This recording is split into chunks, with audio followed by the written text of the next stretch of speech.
Bonjour à toutes et à tous, bienvenue sur la chaîne L'Apprenti Invest. Déjà je suis très content, ça fait longtemps que je me tâte à ouvrir ma chaîne YouTube, j'espère que ça va le faire, que ça va vous plaire, et désolé si pour l'instant tout le matériel, les présentations, etc. sont pas dingues, je vais m'améliorer au fur et à mesure, mais je pense que ça va être pas mal pour une première vidéo. Pour la première vidéo, j'ai décidé de vous présenter mon patrimoine de mai 2024, donc le mois auquel je tourne la vidéo. Voilà, on y go. Donc, contexte et présentation. Parce que c'est bien beau de dire combien j'ai, ce que je fais, etc. Mais il faut savoir qui je suis avant pour comprendre et juger. J'ai 24 ans, je suis célibataire. Être célibataire, c'est important pour comprendre. J'ai une aversion au risque plus faible puisque je ne dépends que de moi et je peux assumer mes choix. Je suis en deuxième semestre d'internat pneumologie, donc c'est l'équivalent de la septième année de médecine. Ça représente 6 à 7 mois de début de vie active avec un salaire, même s'il n'est pas très important, mais un vrai salaire quand même qui tombe tous les mois. C'est un patrimoine que je me suis construit moi-même, j'ai pas eu d'héritage. Bon, je vais pas m'en plaindre non plus, mes parents ont payé mes études et ça, c'est pas donné à tout le monde et j'en suis très content. Et ça m'a bien aidé à investir avec l'argent que je gagne. Donc, comme je l'ai dit, j'investis depuis un an, donc j'ai commencé en mai 2023. Pourquoi j'ai commencé à investir? Bah, tout simplement parce que j'avais un PEL et un jour, je m'ennuyais au lieu de réviser comme d'habitude. J'ai regardé le taux du PEL et je m'étais pas rendu compte que il commençait à être inférieur à peu près tous les livrets. Et donc je me suis retrouvé avec 2000 à 3000 euros à placer rapidement et j'ai dû commencer à me renseigner. J'ai commencé par le crowdlending et le crowdfunding. Je vous expliquerai dans une autre vidéo ce que c'est parce que ça représente une partie mineure de mon patrimoine, mais vraiment c'est grâce à ça que j'ai commencé la finance et à investir, et franchement, du coup j'ai des atomes crochus avec ce domaine. Ensuite, je me suis mis à la bourse avec un CTO, donc un compte titre, c'est pour investir dans toutes les actions du monde, et un PEA, c'est l'enveloppe française particulière, je reviendrai là-dessus, qui permet d'investir dans les actions européennes ou dans des actions internationales, mais de manière indirecte, et avec laquelle on a des intérêts, on a des avantages, c'est-à-dire après 5 ans de détention, on ne paye plus que les cotisations sociales et plus d'impôts, donc on paye 17,2% au lieu de 30%. Et franchement, ça c'est trop bien. Et pour finir, je me suis mis depuis peu, donc avant le bull run, aux crypto-monnaies. Et c'est pas quelque chose qui me. Comment dire?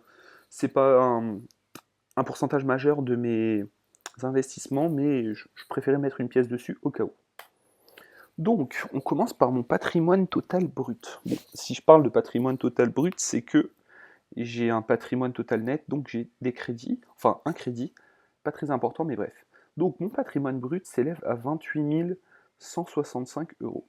C'est pas dingue, mais vu que je commence à travailler depuis pas si longtemps que ça, je suis plutôt fier de moi. Là, vous pouvez voir que j'utilise l'application Finari. Alors, si vous êtes déjà dans l'investissement, vous connaissez sûrement. Si vous l'êtes pas, c'est une application qui est très bien, qui permet d'agréger tous vos portefeuilles. Il y a une version gratuite qui permet d'agréger 2 portefeuilles et une payante qui permet d'en agréger plus. Moi, j'ai la version du milieu. C'est pas un placement de produit, c'est juste que, d'ailleurs, vu que j'ai à peu près un abonné, clairement, ils vont pas être intéressés tout de suite. Mais c'est juste que j'aime beaucoup cette application, donc j'en parle. Là, vous pouvez voir mes plus-values à 355 euros. Il ne faut pas les prendre en compte parce que ça prend en compte les plus-values latentes, mais ça prend pas en compte tous les bénéfices que j'ai fait en vendant des actions et j'ai pu en faire beaucoup pour l'instant. On continue. Donc, mon patrimoine net s'élève à 25 646 euros. Vous pourrez faire la soustraction, mais j'ai un peu moins, j'ai entre 2500 et 3000 euros de crédit étudiant. Voilà, et là on peut voir l'évolution de mon patrimoine, mais j'y reviendrai. Donc, pour commencer, on va parler des livrets. Bon, ça, je pense que vous y connaissez à peu près tous, mais pour moi, c'est crucial, les livrets, même s'ils sont bien décriés dans le YouTube Finance. Ça permet de placer son matelas de sécurité. Donc, ça ne sert à rien d'avoir son matelas de sécurité dans son compte courant, autant le mettre sur des livrets, vu qu'ils sont accessibles, on peut prendre de l'argent dessus et en remettre, et au moins, même si ça ne rapporte pas des choses immenses, ça permet d'avoir quelques sous gratuitement, donc ça c'est cool. Il y a plusieurs types de livrets. Le premier, c'est mon livret préféré, c'est le livret d'épargne populaire. Il n'est pas accessible à tous, il est sous condition de revenus maximaux. Là, je vous ai mis les plafonds de revenus pour ouvrir un livret d'épargne populaire si vous vivez en métropole. Ce qui est important, c'est que c'est en fonction du nombre de parts. Donc moi, je suis célibataire, j'ai une part. Tant que je gagne moins de 22 500 euros, par an, je peux garder mon livret d'épargne populaire. Mais je y reviens tout de suite. Si vous êtes deux, le taux il passe à 34 000, etc. On peut y mettre 10 000 euros maximum dessus depuis pas si longtemps que ça, avant c'était 7 000. Il rapporte 6% d'intérêt, ce qui est incroyable, mais pour l'instant, c'est très important parce qu'il y a quelques années, il rapportait que 2%. Euh, il y a quelques mois, il rapportait un peu plus de 6%, et là, il rapporte 6%. Et malheureusement, j'ai lu quelques articles qui disent que bientôt, il passera à 3,75%, pardon. Mais ce qui est important, c'est que c'est le seul livret qui bat systématiquement l'inflation, sauf quand ils ont du retard d'actualisation, puisque c'est un livret dont le pourcentage d'intérêt est indexé sur l'inflation, justement. Donc il est censé le battre, c'est son taf. Il est parfait pour garder son épargne de sécurité si vous y êtes éligible, et vous pouvez le garder 2 ans après être sorti des critères d'éligibilité.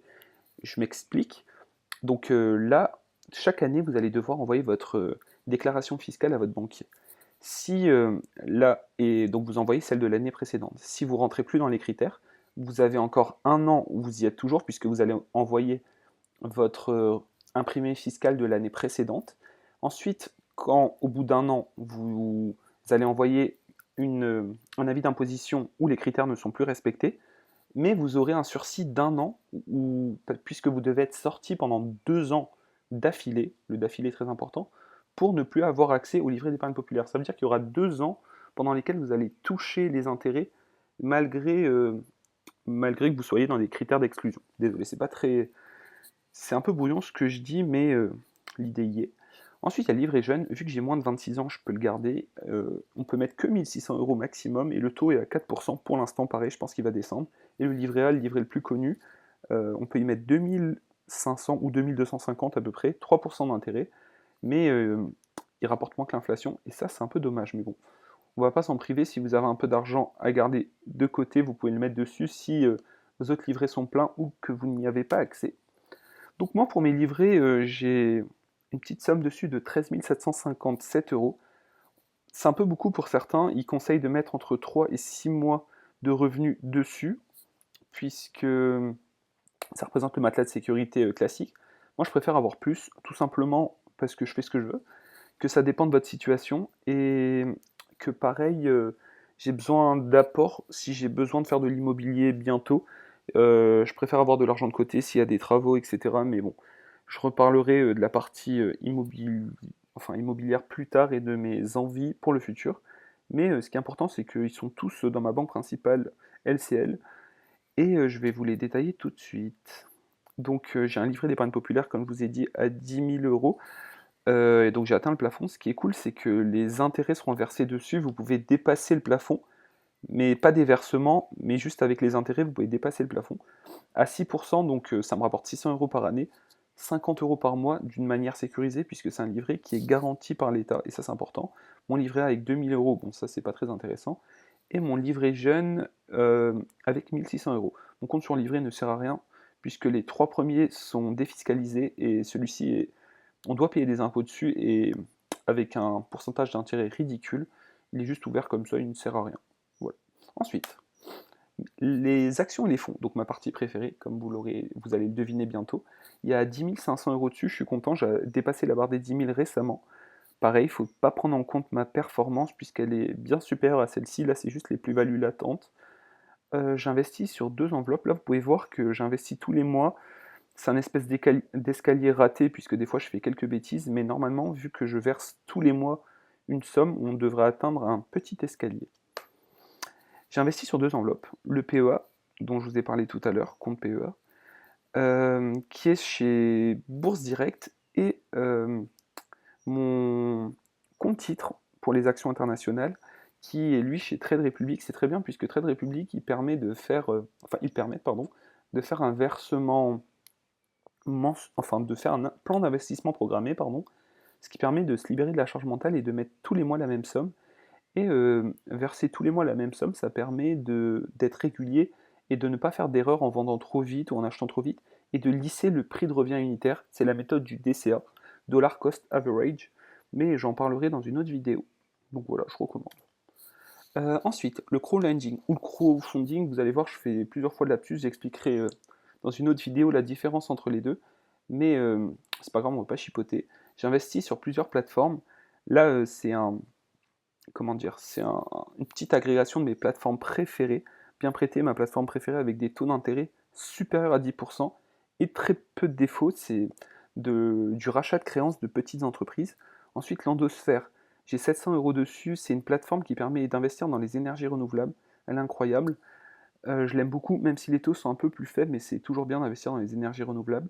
Alors, j'ai 700 euros dessus, mais on vient de me rembourser 400 euros plus 50 euros d'intérêt. Je vais les rebasculer sur une autre enveloppe parce que j'ai besoin de taux d'intérêt supérieur, mais c'est une très bonne application, enfin plateforme, pardon, et la première brique qui permet d'investir uniquement dans l'immobilier. J'ai stoppé mes investissements dessus, mais j'y reviendrai dans une autre vidéo. Ensuite, ma partie crypto-monnaie. Donc c'est une très petite enveloppe, j'y investis depuis peu. Ce qui est important, c'est que j'investis avec Finari parce qu'ils permettent de faire des plans d'investissement programmés tous les mois. J'investis que sur deux choses, le Bitcoin et l'Ethereum. C'est juste pour placer une petite pièce dessus, je mets pas beaucoup, je mets 80 euros par mois, mais c'est pour pas rater le wagon. Et surtout, je ne fais pas de trading, je les laisserai pendant plusieurs années. On verra le prochain bull run, parce que là, ils sont très hauts. Et enfin, j'ai dit patrimoine brut et patrimoine net, c'est parce que j'ai 2500 euros d'emprunt. De base, je les avais empruntés pour un voyage avec mes amis aux États-Unis pour fêter la première partie de mes études. Et j'avais des sous, vous allez me dire, mais t'avais 13 000 euros de côté, mais je préférais, vu que le taux était bas, emprunter pour dépenser et garder mon argent pour l'investir. Et je ne regrette pas du tout. Voilà, je rembourse petit à petit et c'est cool. Voilà, merci à toutes et à tous. J'espère que ma première vidéo vous a plu. Je suis désolé si je me suis un peu emmêlé les pinceaux. Je suis très content. J'ai encore plein d'idées, j'ai plein de choses à vous présenter, notamment mes plans d'investissement mensuels, l'évolution de mon patrimoine. J'aimerais bien que ce soit un vrai journal intime pour que vous puissiez suivre un budget dès le départ parce que je suis encore jeune, je viens de commencer à travailler et voir comment ça se passe ou pas, si je réussis mon objectif de faire fructifier mon patrimoine.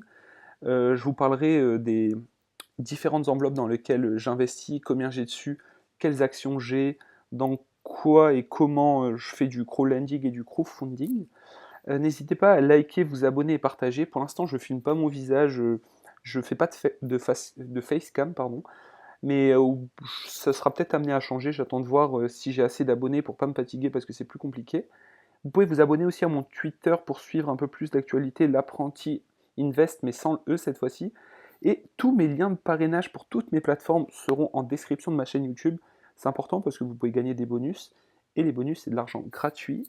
Je ne recommande que ceux que j'utilise. Donc je vous invite à aller regarder si vous êtes intéressé. Merci à tous et n'oubliez pas de vous abonner.